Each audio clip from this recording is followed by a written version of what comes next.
तबे तब चिन्हा। पंचम गुरु जिन वैष्णव किन्हा, राम नाम का सुमिरन दिन्हा।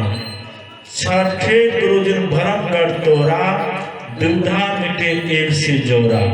सातम गुरु जिन सत सत लखाया, जहाँ का तत् सो तहाँ पहुँचाया। कबीर सात गुरु संसार में, सेवक सब संसार। सतगुरु सोई जानिए, जो भवजन उतारे पार। सातवां गुरु सतगुरु होते हैं, जो सतगुरु स्थान में पहुँचते हैं, उनसे शिक्षा दीक्षा ग्रहण करते हैं। शिक्षा दीक्षा ग्रहण कर साधना करते हैं, साधना में परिपक्व होते हैं, तो ये आवागमन से जन्म मरण से दाखिले छूट जाते हैं। गोरख बाबा के वचन में आया है, सब धातु का कया केंद्रा, तामाही जुगति बिन सुआ। सदगुरु मिले तब उबरे बाबू, नहीं तो कर हुआ। यह शरीर सात धातुओं के मिलाप रूप से बना है। रस, रक्त, मांस, मेद, मज्जा, अस्थि और बीज, सात धातुओं का मिलाप रूप यह शरीर एक पिंजरे के समान है। इस शरीर पिंजरे में जिसुआ कैद है। कब से कैद है? तो एक फकीर ने कहा, इस मुश्किल में अद्भुत मूसा, जब से यह सृष्टि हुई है तभी से घुसा। इस शरीर को मुश्किल कहा गया है। जिस तरह से मुश्किल में मूसा फंस जाता है, दरवाजा बंद हो जाता है, निकलने का रास्ता नहीं मिलता है, उसी वक्त फरफराते रहता है, उस तरह से यह शरीर मुश्किल है। और शरीर मुश्किल में जिन मूसा फंस गया है, घुस गया है। कब से फंसा है? तो जब से संसार बना है, जब से सृष्टि हुई है, तब से घुसा है। आप कहेंगे कि यह शरीर तो हाल का ही है, कुछ वर्षों का है, 40-50 वर्षों का है, 60-70 वर्षों का है, 80-90 वर्षों का है। तो जब से संसार बना है तब से इस शरीर मुश्किल में जिनमुसा कैसे फंसा है? तो यह शरीर कुछ वर्षों का है। एक ही शरीर नहीं है, 5 शरीर है। स्थूल, सूक्ष्म, कारण, महाकारण और कैवल्य। साधारण मौत में एक शरीर छूटता है। स्थूल शरीर, हार चाम का शरीर मरता है, और 4 शरीर आत्मा के साथ ही रहता है। तो स्थूल शरीर को छोड़कर 4 शरीर को लेकर आत्मा निकल जाती है, और अंत समय में जिस तरह की भावना मन में रहती है, जिस तरह का ख्याल लगा रहता है, उस ख्याल उस तरह का अगला जन्म हो जाता है। दिवसान समय चिते यदि भावित तदे भवे जीवित देव जन्म कारणम। देह त्याग के समय जैसी भावना मन में रहती है, वही जन्म का कारण। तो गुरु से दीक्षा लेंगे, और दीक्षा लेकर जीवन काल में सभी शरीरों को छोड़ देंगे, केवल दशा प्राप्त कर लेंगे, तो केवल मुक्ति मिल जाएगी। तब जीवन मुक्त हो जाएंगे, जन्म मरण के दुख से छूट जाएंगे। जीवन मुक्त सो मुक्ता हो, जब लगी जीवन मुक्ता नाही, तब लगी दुख सुख भुगता हो। साधो भाई जीवत ही करो आशा, जीवत समझे जीवत बूझे जीवत मुक्ति निवासा। जियत कर्म की फांस न काटी, मुझे मुक्ति की आशा। तन छूटे जी मिलन कहत है, सो सब झूठी आशा। अबहु मिला सो तबहु मिलेगा, नहीं तो जमपुर वासा। साधो भाई जीवत ही करो आशा। जीवन काल की मुक्ति असली मुक्ति है। संत महापुरुषों को जीवन काल मुक्ति मान्य है। तो जीवन काल की मुक्ति तब मिलेगी जब जीवन काल में आप सभी जड़ आवरण से रहित हो जाएंगे।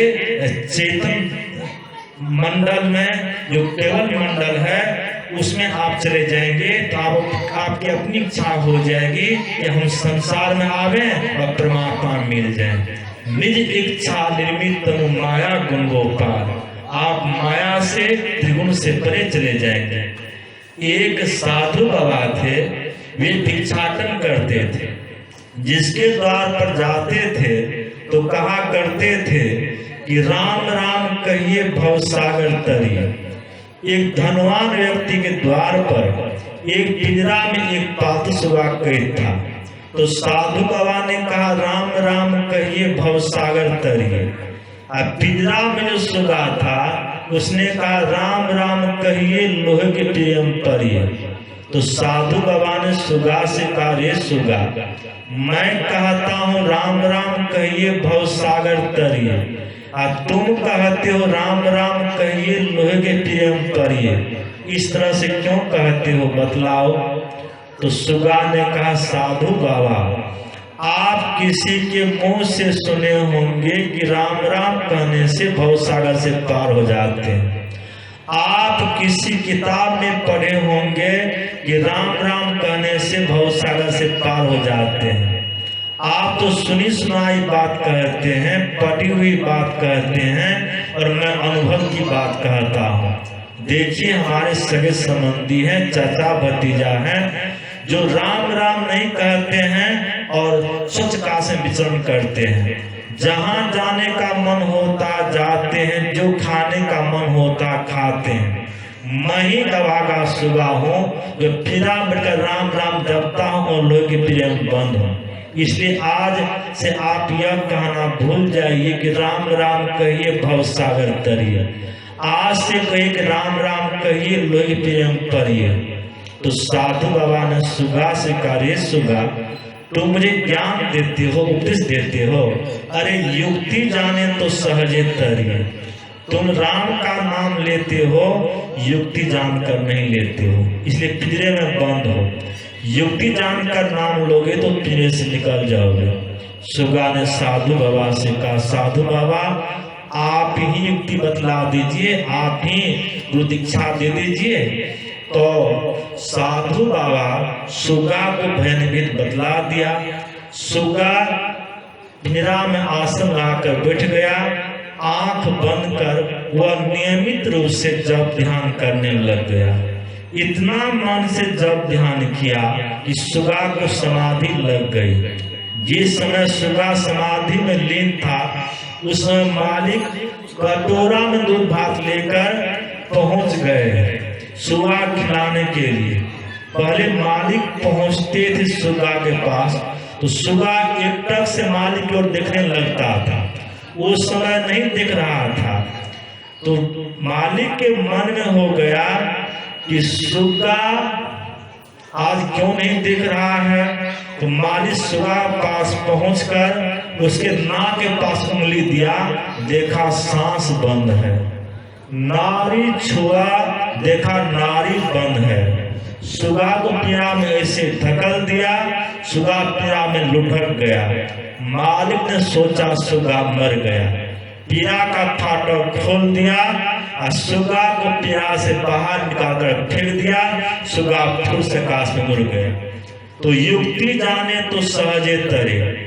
आप राम का नाम लेते हैं, आप कृष्ण का नाम लेते हैं, आप गुरु का नाम लेते हैं, युक्ति जानकर नहीं लेते हैं तो लाभ नहीं होगा, लाभ से वंचित रहेंगे। तो आप किसी का भी नाम लीजिए तो युक्ति जान कर लीजिए। युक्ति जानकर नाम लेंगे तो भवसागर से पार हो जाएंगे। कहा गया है बिनु गुरु, जब तक गुरु से दीक्षा नहीं लेंगे तो भवसागर से पार नहीं होंगे। भवसागर से पार कराने के लिए गुरु कर्णधार हैं, गुरु ही भवसागर से पार कराने वाले हैं। इसलिए गुरु अवश्य कीजिए। बिनु गुरु भव निधि तरे न कोई, जो बिरंची शंकर सम होई। आप शंकर के समान हो जाइए, ब्रह्मा समान हो जाइए। जब तक गुरु नहीं करेंगे तब तो उद्धार नहीं होगा, कल्याण नहीं होगा। एक विद्वान व्यक्ति थे, वे नाव पर सवार हो गए। जब नाव पर सवार हो गए, नाव जब आगे बढ़ गई तो विद्वान व्यक्ति ने मलाह से पूछा, कहो भाई मलाह, तुम गाछ वृक्ष की विद्या जानते हो?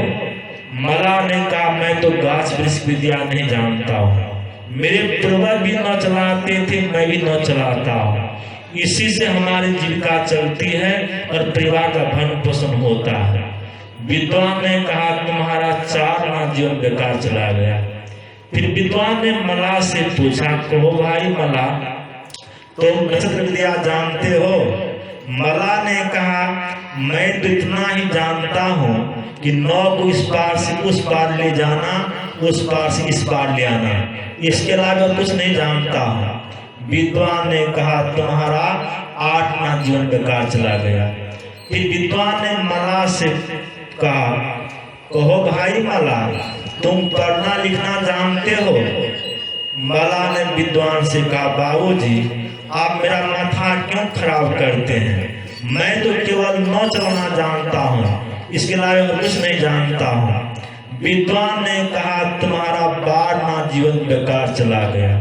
संयोग से नाव जाकर एक चट्टान में टकरा गई। नाव का तख्ता उखड़ गया और नाव में पानी आने लग गया। और मलाह कहते हैं विद्वान से, बाबूजी आप तो संसार भर की विद्या जानते हैं, पढ़े 6 शास्त्र को 18 पुराण पढ़े, वेद उपवेद आदि अंग को जाना है, गीता रामायण श्रुति स्मृति पढ़े, सांख्य न्याय दर्शन आदि भी जाना है बनाना है छत्रठा चपाई को, जाना है राग भैरवी का गाना है। इतना जो जाना सब खाक धूल छाना, जाना सुनिज आत्म पिछाना। 14 चारों अष्टदश रस समझा भरपूर, नाम भेद जाने बिना सकल समझ न धूर। सब कुछ जानने पर भी यदि नाम भेद की जानकारी नहीं है, भजन की जानकारी नहीं है, तो सब कुछ जाना धुरा के समान है।